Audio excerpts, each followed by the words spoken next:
Assalomu alaykum va rahmatullohi va barakatuh.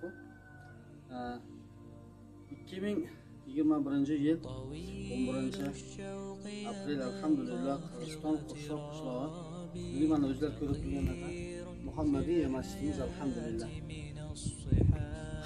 Alloh subhanahu va taologa hamd sanolar bo'lsin. Payg'ambarimiz Muhammad Mustafa sallallohu alayhi vasallamga salovat bo'lsin.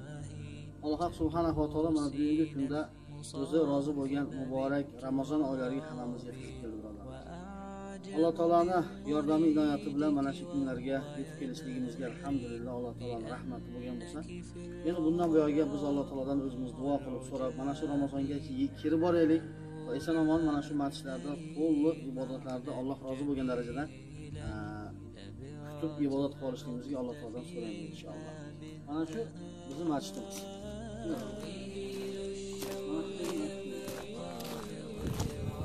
Masjidimiz mana o'tgan yili 2020-yil bitirganmiz alhamdulillah. Hozir 100 ta 150 ta odam botadigan, 100 ta 150 ta odam sig'adigan masjid bor hozirda. Mana shu masjidlarga Qirg'iziston ahli mehnat qilib yordam berishdi.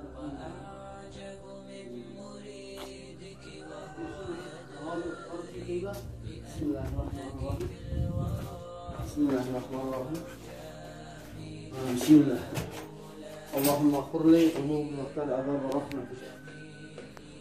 Mana shu masjidda Alloh subhanahu va taolo ko'p insonlarga hidoyat berib, Xudo xolasa ko'p odamlar haq yo'lga turib va albatta Allohning roziligi uchun dinni mehnatini qilishlikka Alloh taoladan talab qilib, Alloh taoladan duo qilib so'rab qolamiz inshaalloh. Mana shu masjidimiz Xudo xolasa o'tgan bo'lsa ko'p odamlar o'zlarining hissalarini qo'shdi va albatta bu masjidga qancha birodarlarimiz, taqsilarimiz duo qilib, harakat qilib, o'zlarini material tarafdan, duo tarafdan mehnat qilib qo'shib, mana bugungi kunda mana shu masjidda hozir 50 ta odam namoz o'qiyapti desak bo'ladi, Xudo xolasa. Sabab deganda yosh bolalar, katta oqsoqollar hisoblaganda shu 45 ta 50 ta odam chiqadi. Buning ichidan bir 25-30 tasi yosh talaba bolalar. 10, 11, 5 yoshli bolalar ham bor bo'lishadi. Mana shu bizning masjidimiz birodarlar. Mana shu bizning masjidimiz, mana shu masjidimizga iloji boricha kelib, mehmon bo'lib, harakat qilib, namoz o'qib ketishingizni iltimos qilamiz. Albatta biz videoga gapirishga yo bir olishga bir professional darajada bir ilmimiz yo'q, shuning uchun biz qalbdan chiqqan narsani gapirib qo'yamiz, subhanalloh.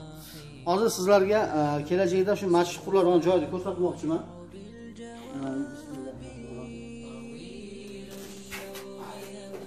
Muhammad kesib bo'l.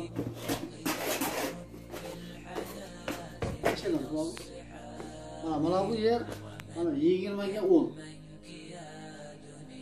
Mana shu 20 ga 10 joyga mana shu yerga biz madrasa solishimiz kerak, ikki etash qilib. Buni albatta eshiklari, kiradigan joylari boshqa tarafdan bo'ladi. Shunga o'zingizlarning hissalaringizni qo'shib qolinglar inshaalloh. O'zingizga xohlagan yaxshilikni birovga xohlamaganingizcha to'liq komil bo'la olmaysiz deganday Payg'ambar sollallohu alayhi vasallam biz mana shu madrasaga qo'yilgan har bir tosh, har bir g'ishtiz evaziga qancha Alloh taolo ajr mukofot beradigan bo'lsa, shularni sizlarga ilindik, subhanalloh. Bugun Alloh taoloning qudrati ila mana adashmasam bir 15-20 gradus issiq bo'lyapti, hatto ko'zlarni ochishga bir imkon bo'lmayapti, lekin alhamdulillah Alloh taolo imkoniyatlarni berib mana kunlarni chiqarib berdi. Endi mana shu Ramazon oylarida birodarlar biz o'zimizning harakatimizni qilib olaylik inshaalloh, fi sabilillah.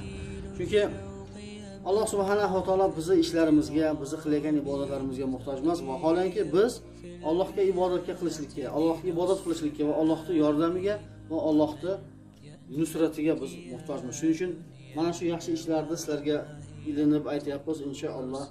Kim qo'lidan kelishicha harakat qilib, mehnat qilib, mana shu masjid madrasalarni bitib qolishiga o'zlaringiz hissalaringizni qo'shsalaringiz, Xudo xolasa Alloh subhanahu va taolo buni qilib qo'ymaydi birodarlar. Assalomu alaykum va rahmatullohi va barakatuh.